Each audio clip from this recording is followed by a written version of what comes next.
Graça e paz, que a bênção do Senhor seja sobre a sua vida.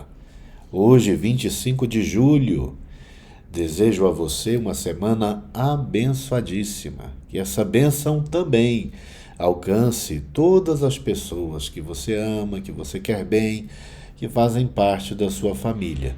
Começamos mais uma rodada com 4 estudos bíblicos que serão transmitidos hoje, segunda-feira, amanhã, quarta e quinta. Espero contar com sua conexão, contar com seu apoio, com suas orações, pelo nosso canal, pela minha vida, a vida de todos aqueles que também trabalham na construção das programações que são exibidas nesse abençoado canal. Estamos chegando a 1.000 inscritos. Eu peço a você, caso esteja conhecendo o nosso canal por meio desse vídeo, por favor, se inscreva. Também ative o sino de notificações para que você seja avisado sempre que novidades forem postadas em nosso canal. Curtir, inscrever e comentar e compartilhar são atitudes gratuitas. Você ajudando, fazendo parte do evangelismo, da transmissão do conhecimento, mas com simples toques, você pode ajudar e muito o nosso canal e a vida de alguém que precisa ouvir uma palavra como essa. Bom dia a todos que estão se conectando, que Deus realmente abençoe vocês. Hoje nós estudaremos alguns versículos em Provérbios 16 que trazem os conselhos de um rei para os futuros reis. Abra sua Bíblia em Provérbios, capítulo de número 16, e voltamos em instantes.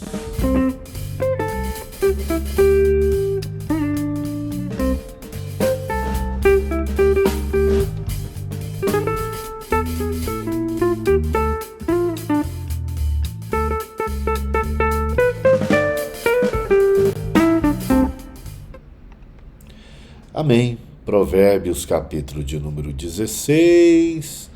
Já estamos há alguns dias nele. Hoje iremos para o versículo de número 10. Se você quiser acompanhar os episódios anteriores, você tem todos eles em uma playlist, cujo endereço está na descrição desse vídeo. Compensa você assistir, mesmo que aleatoriamente, os episódios anteriores pela temática tratada neles, ou pegar desde o início, fazendo maratonas, aprendendo com a sabedoria divina a se tornar um cristão, porque Provérbios fala de princípios que são próprios ao pensamento cristão, à cosmovisão cristã.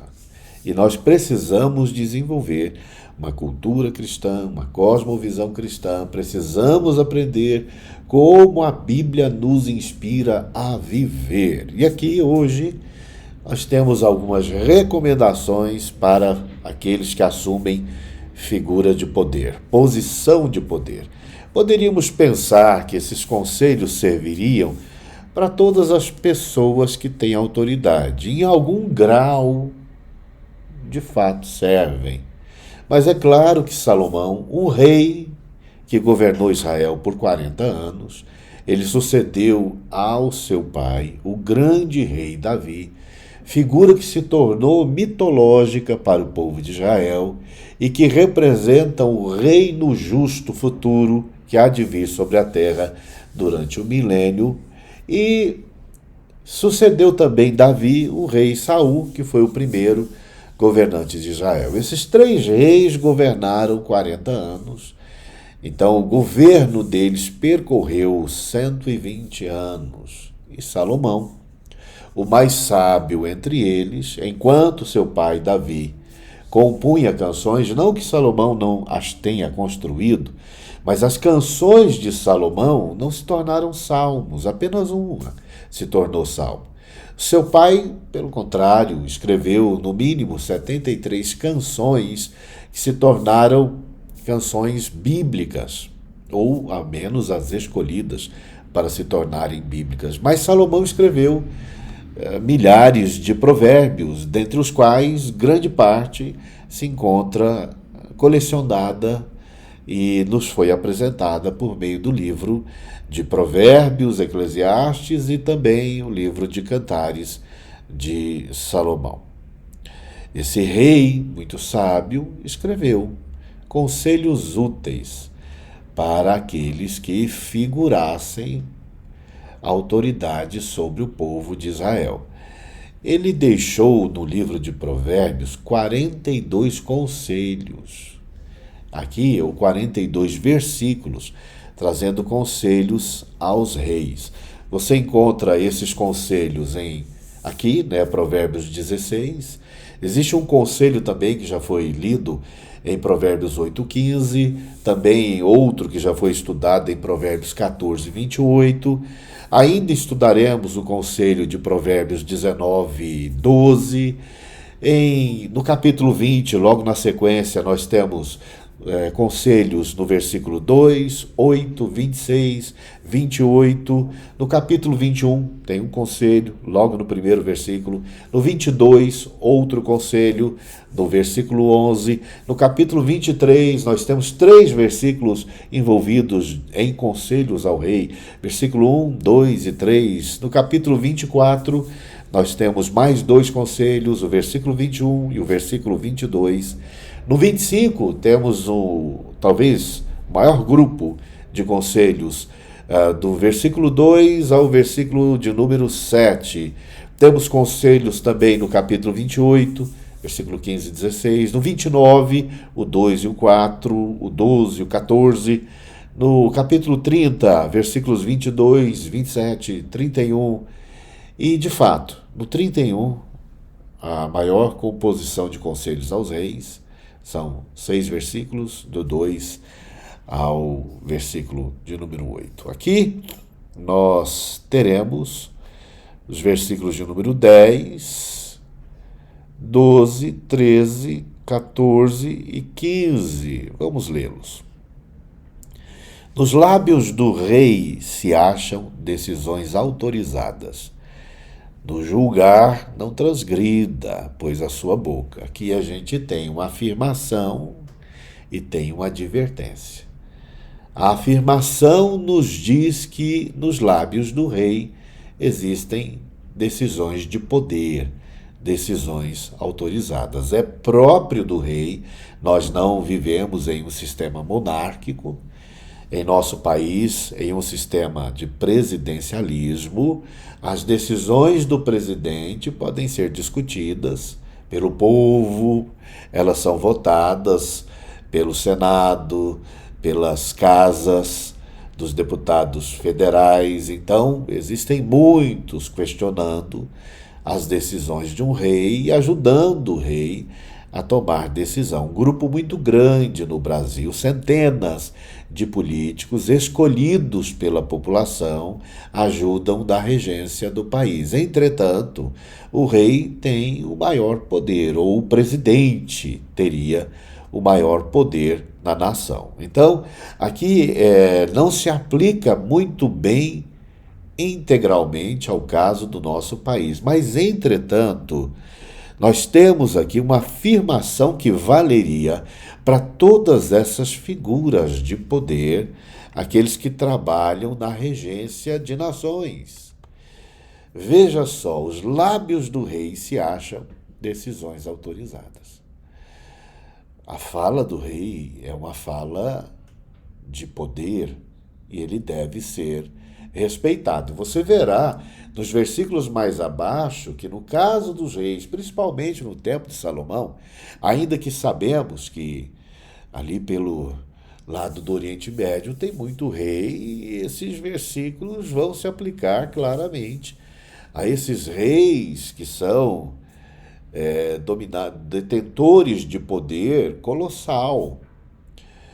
O que o rei fala se torna lei, é o que o versículo está dizendo. Agora, tem uma palavra aqui muito complicada quando você olha no hebraico, que foi traduzida por autorizada. Essa palavra, na verdade, é uma palavra que traz todo um sentido sobrenatural sobre a fala de um rei. Veja na nova tradução linguagem de hoje. O rei fala com autoridade divina. Ele não erra nos seus julgamentos. Complicado aqui. A primeira parte, a parte A, houve uma tentativa melhor de traduzir o versículo a partir do original. Porque é um versículo muito complicado de se traduzir. Na pressa, vai-se dizer que o rei é um tipo de profeta e que ele receberia os ditames governamentais da parte de Deus. Mas veja bem, dentro do contexto do capítulo 16, nós percebemos que, embora essa palavra fale de inspiração, essa palavra fale de uma ligação com Deus, a ponto de receber de Deus influência para tomar decisões, ela não coloca o rei na função de um profeta. O que ela faz, na verdade, é colocar o rei nessa necessidade de ser uma pessoa de oração, rogando a Deus direcionamento para suas decisões. O rei deveria ser um sujeito de fé também, é claro. Uma pessoa que busca a presença de Deus, uma pessoa que ora, uma pessoa que pede a Deus orientação para governar o seu povo. Se prestarmos atenção nesse conselho de Salomão em relação à sua vida, nos lembraremos que o primeiro pedido de Salomão a Deus não foi riqueza, nem foi poder, nem vitória sobre os inimigos, mas ele rogava pedindo sabedoria para conduzir o povo com justiça diante da presença de Deus. E essa oração de Salomão, pedindo sabedoria, ela conquistou o coração de Deus. Deus elogiou essa atitude de Salomão. É disso que Salomão está falando aqui, dessa sujeição do rei a Deus. O rei não pode se ver como ser divino. Ele precisa entender que existe um Deus acima dele. E ele deveria ser uma pessoa com fé no Senhor, buscando a presença do Senhor. Assim deveriam ser todos os reis sobre o povo de Israel. Nós também deveríamos nos preocupar em termos governantes tementes a Deus, governantes que buscam ao Senhor, que oram pedindo a Deus pelo bem de seu povo. A segunda parte do versículo, que diz que ele não erra nos seus julgamentos, já foi traduzida meio que apressadamente e não corresponde muito bem ao que diz a original. Aqui, voltando à Almeida Atualizada e Revista, encontramos melhor o que está dito no versículo original, que embora o rei receba inspiração divina e deva buscá-la, as decisões do rei não devem buscar o apoio ou não deve apoiar a transgressão. Ele não deve errar, ele deve buscar governar o povo com justiça, com integridade na presença de Deus. Os juízos do rei não podem seguir na direção da transgressão. As falas do rei não podem seguir na direção da transgressão. Se temos 42 versículos dando conselhos aos reis, nós temos mais de 100 versículos em Provérbios falando sobre o uso devido da linguagem. Esse é mais um desses versículos, falando que o rei deveria procurar pensar antes de falar, que o rei deveria procurar pensar antes de promulgar leis. Veja que a parte A e a parte B se casam, então. Se o rei deve pensar 2 vezes antes de falar, se o rei deve avaliar bastante o que ele tem a dizer, se o rei deve evitar não errar com o que ele tem a dizer, para seu povo, justifica a parte A, que diz que o rei deve ser inspirado por Deus, ou seja, ele deve buscar a presença de Deus, a bênção de Deus sobre a vida dele, para que ele possa, de fato, dar ao seu povo orientações abençoadas por Deus. Versículo 10 não está falando que a fala de um rei é infalível, mas ela está dizendo que um rei deve buscar inspiração em Deus. Na parte B, não está dizendo que o rei será também uma pessoa infalível, uma pessoa que não peca, que não transgride, mas que ele deve buscar uma vida também de santidade na presença de Deus e deve prestar atenção no que ele diz à nação. No Brasil, a gente já conseguiu colecionar, né, porque foi mais de um, governantes que não pensavam muito bem antes de falar alguma coisa. E alguns deles eu acho que nem conseguiam pensar antes de falar. Nós tivemos já experiências grotescas no nosso país de falas terríveis. Hoje mesmo, vemos constantemente os políticos falando impensadamente, imaginando que o povo vai engolir tudo que eles disserem. E eles acabam tropeçando nas palavras. Mas essa passagem também nos diz que o rei deveria buscar uma vida que agrada a Deus, uma vida sem transgressão, no seu julgar, no seu falar. É claro, a boca fala do que o coração está cheio. Então o rei deveria buscar não só que suas decisões fossem inspiradas, mas também suas palavras, sua vida fosse inspirada por Deus. Versículo 12. A prática da impiedade é abominável para os reis, porque com justiça se estabelece o trono. Vamos ler na nova tradução linguagem de hoje. Os reis não toleram o mal, porque o que torna forte um governo é a justiça. Veja que existe uma certa santidade também sobre o reino. Todo reino deve trabalhar sobre pilares de justiça. Todo rei deve se orientar a partir da justiça.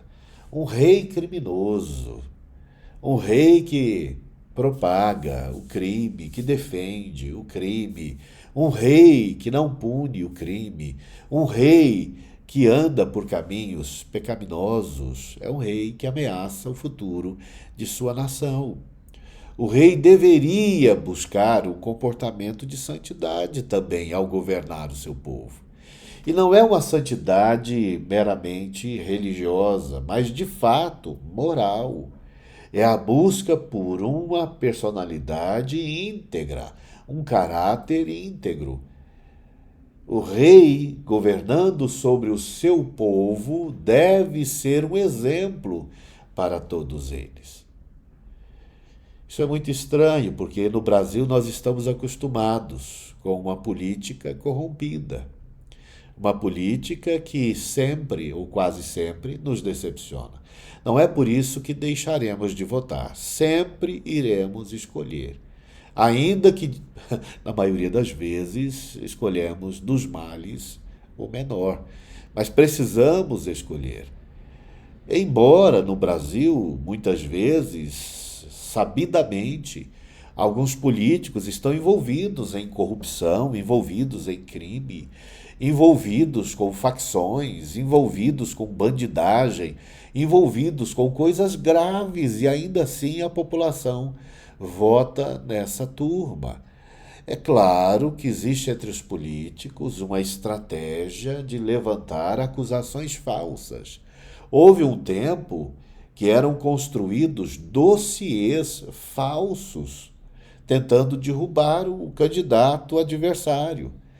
Usa-se muita mentira no Brasil, tentando manchar a reputação do adversário. Nós estamos diante de uma guerra cujas armas nem sempre são armas morais justas. Muitos utilizam qualquer tipo de arma para tentar vencer o outro num pleito eleitoral. Nós temos que tomar cuidado, por quê? Porque a Bíblia fala que o melhor para a gente não é que os bandidos assumam o poder. O melhor para nós não é que os defensores de pecados assumam o poder, mas que sejam pessoas tementes a Deus, pessoas que não toleram o mal, pessoas que têm piedade da população. Imagine, Israel teve sob o trono homens que toleravam o mal, homens que não amavam o povo, homens que não se importavam com a nação. E eles sofreram gravemente na mão dessas pessoas terríveis. O rei se alegra em ouvir a verdade e ama os que dizem coisas certas. Bom, nós vemos nos filmes sobre reis que quando alguém mente para um rei, ele corre o risco de ser assassinado, condenado, né, à morte. Então o rei, ele se alegra em ouvir a verdade. Quem não se alegra em ouvir a verdade? Aqui é uma advertência ao povo. Cuidado, quando vocês forem conversar com o rei, não mintam. Quando vocês forem aconselhar o rei, quando vocês estiverem diante do rei, não mintam, mas digam a verdade. Existem muitos versículos em Provérbios e nas Sagradas Escrituras falando sobre a importância da verdade. Agora veja o versículo 14, que deveria ser combinado aqui, lido, combinado com 13. Quando o rei fica com raiva, há perigo de morte, mas o sábio o acalma. É complicado. Mentir para o rei é correr risco alto de ser condenado à morte. Deixá-lo com raiva é correr um risco elevado de ser condenado à morte. Então, se o rei fica com raiva, é perigoso que cabeças rolem. Na história fictícia de Alice, a rainha de copas, sempre nervosa, irada, não pensava duas vezes antes de decapitar um de seus súditos. A menor das ações que a deixasse nervosa já era suficiente para que ela ordenasse a decapitação de uma pessoa. Mas o sábio é capaz de acalmar o rei. Bom, o sábio também corre perigo estando ao lado do rei. O sábio também corre perigo, porque dependendo do que o sábio dirá, o rei poderá se voltar contra ele e o sábio também poderá ser condenado à morte. Viver próximo de um rei, principalmente na época de Salomão, tinha os benefícios da nobreza, mas os perigos de lidar com a realeza. O rei poderia cismar com a pessoa e ordenar a morte dela. Poderia não gostar de um olhar ou de uma fala e ordenar a morte da pessoa também. Era uma coisa muito complicada.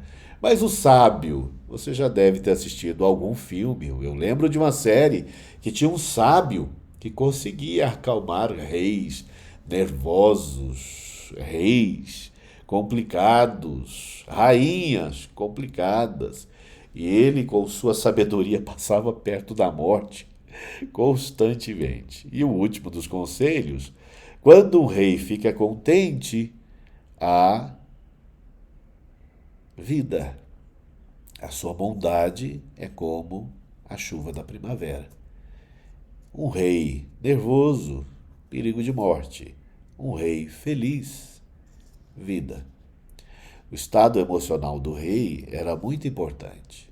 Claro, o estado emocional de qualquer figura de poder, o estado emocional seu, meu, é muito importante. Mas veja, se o pai e a mãe estão felizes, a chance do lar ser feliz é maior.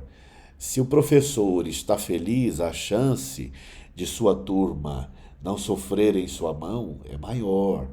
Se o pastor está feliz, a chance de suas ovelhas serem melhor cuidadas é melhor. Se as pessoas que cuidam das outras estiverem felizes, contentes, a chance é maior. Claro que existe gente de todo tipo. Tem gente que, mesmo contente, gosta de tocar o terror, o inferno. Mas em pessoas normais, ou mais ou menos normais, quando elas estão bem, é mais fácil para a vida de todo mundo. É mais fácil que a bondade atinja a todo mundo. O rei também.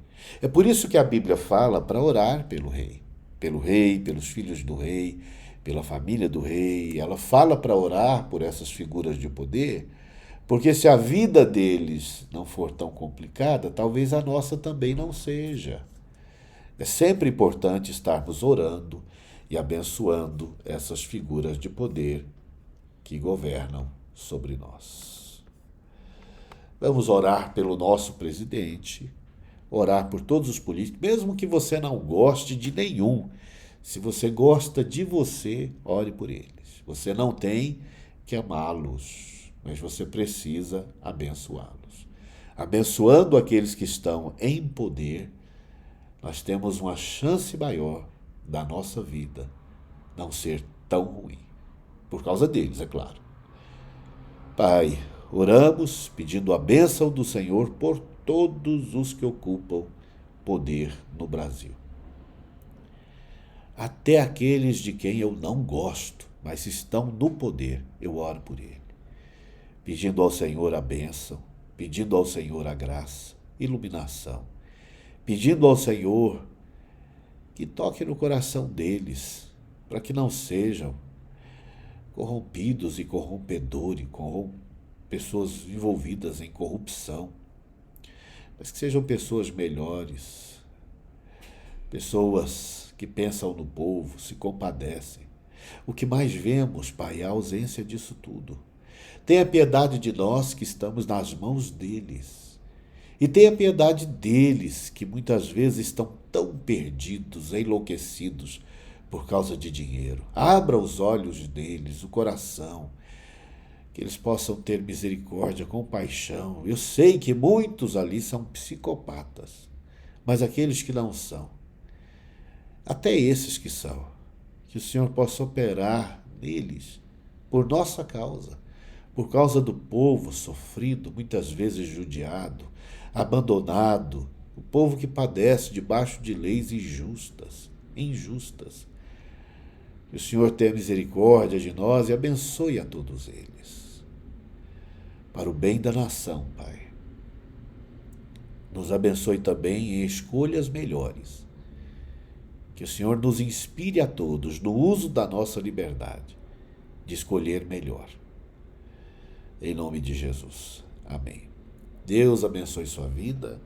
Obrigado por sua companhia. Obrigado a todos os que se conectaram. Amo vocês.